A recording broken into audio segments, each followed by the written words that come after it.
A partir de sus raíces etimológicas y evolución a través del tiempo, la palabra organización llega a nosotros definida como un arreglo o disposición de un conjunto de partes interdependientes que forman un todo integrado, separable de otros. El organismo humano, un huerto en una zona rural, un árbol o el sistema solar al que pertenece el planeta son ejemplos de esos conjuntos integrados de partes, funciones y procesos. Aun cuando no sepamos qué partes o procesos forman ese todo o cómo se relacionan entre sí, una primera manera práctica de percibir que algo está de alguna manera organizado es percatarse de que su funcionamiento o comportamiento posee alguna forma de orden e interdependencia entre sus partes, que se manifiesta en aspectos tales como coordinación, secuencia, entendimiento o sincronía. Una percepción un poco más avanzada de entender no solo la existencia, sino también el nivel de desarrollo o complejidad de una organización implicaría identificar nombres y funciones e interrelaciones entre sus partes componentes.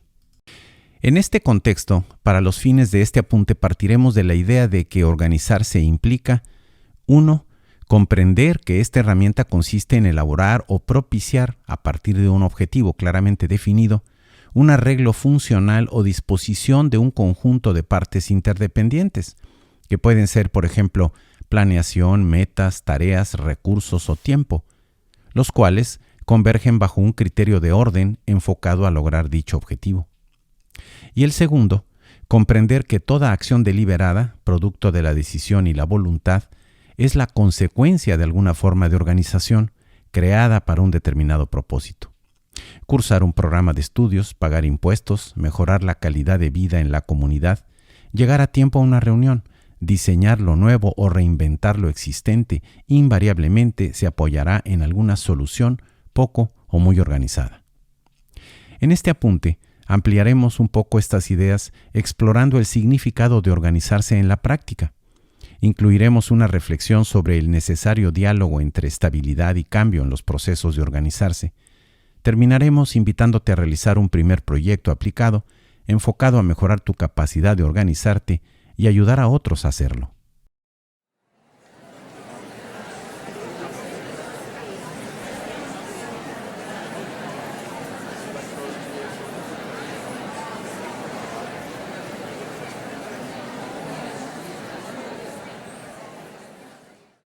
De lo anterior, podemos recuperar que lo esencial en la idea de organizarse es la creación y funcionamiento de un conjunto de partes interdependientes, formando un todo que existe y opera en relación con ciertos resultados o propósitos.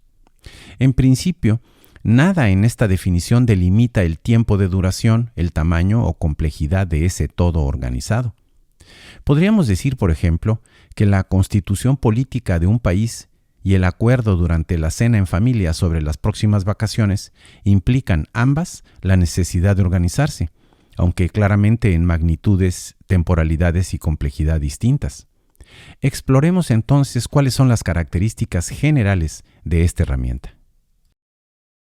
Cuando afirmas que estás organizado o te estás organizando, es que estás respondiendo a preguntas como estas. ¿Qué necesidades y propósitos justifican el esfuerzo de organizarte? Es conveniente en un primer momento definir una necesidad que motiva y un objetivo que orienta el proceso de organizarte. El motivo puede ser, por ejemplo, la dificultad cada vez mayor de encontrar tus cosas en tu cuarto, ropa, libros, recuerdos, etc.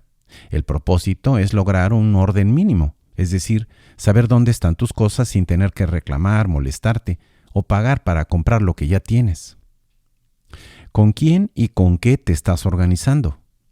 Tiene que ver con otros componentes importantes en el proceso, especialmente con las personas que participan en el funcionamiento de la organización, incluyendo quienes asumen el liderazgo y junto con ellas los elementos materiales, recursos o espacios. Así, por ejemplo, habrá variantes en el proceso si en ese cuarto duermes solo o tú y otro de tus hermanos, o si tu cuarto es también el lugar donde se guardan compras de alacena o se plancha la ropa. ¿Cuáles serán los principios, las reglas y los estímulos? Los primeros son criterios para procurar la continuidad de la organización, como pudieran ser, por ejemplo, el respeto, la cooperación o el funcionamiento democrático de los procesos. Por su parte, las reglas definen procedimientos en las relaciones entre las personas y otros componentes que intervienen en la organización, como pudieran ser, por ejemplo, uso de espacios, horarios, etc. Los estímulos son una manera de recordarnos que al final de cuentas, las personas no se incorporan a una organización, las personas son la organización, porque ninguna regla o principio, por bueno que sea, sirve de gran cosa sin participación y compromiso de las personas. ¿Cuánto tiempo funcionará la organización? Es una pregunta pertinente. Podemos organizarnos para un evento que posiblemente no se repita, como puede ser un cambio de domicilio o una graduación de posgrado. Y puede ser, desde luego, la intención de que una determinada forma de organizarse sea permanente. ¿Cómo sabré que la organización sigue siendo la adecuada a sus fines y medios y también con respecto a su contexto? Por regla general, toda organización es susceptible de cambios más o menos profundos, condición que será más probable conforme la organización permanezca activa por más tiempo. Las organizaciones tienden a la obsolescencia, mientras que el contexto alrededor de ellas se transforma continuamente. Es por ello por lo que, entre los principios y reglas, siempre será conveniente incorporar mecanismos que nos permitan darle seguimiento a los procesos para corregir o adaptar y también para evaluar resultados.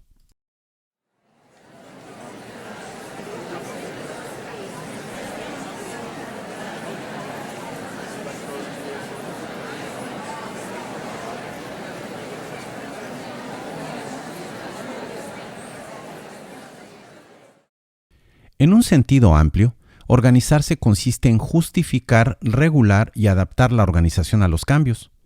Abundan los ejemplos de organizaciones pequeñas o grandes, personales o colectivas, de corta o larga duración, que han tenido éxito o han fracasado debido a la manera como sus miembros y directivos lograron el mejor balance posible entre lo que permanece y lo que debe cambiar. Lo que sucede es que una vez creada la organización y conforme su funcionamiento adquiere mayor estabilidad y continuidad, al mismo tiempo comienza a aparecer el riesgo de la obsolescencia, que fundamentalmente refleja la falta de capacidad de desaprender y aprender. Poco a poco, la organización se va retrasando en su arreglo interno, procesos y resultados con respecto a la realidad sobre la que actúa. Es importante aprender a cambiar y sobre todo saber cambiar. La dificultad del diálogo entre estabilidad y cambio es una característica de prácticamente todas las organizaciones y se manifiesta no tanto en las que por diseño son sencillas o de corta duración, sino más bien en las de mayor complejidad y tamaño y que han sido pensadas para subsistir por largo tiempo. Cuando aplicamos esta singular herramienta de organizarse, un punto clave a recordar sobre el necesario diálogo entre estabilidad y cambio es mantenerse alerta para no confundir las cosas. Las organizaciones que creamos los seres humanos no cambian nada por sí mismas.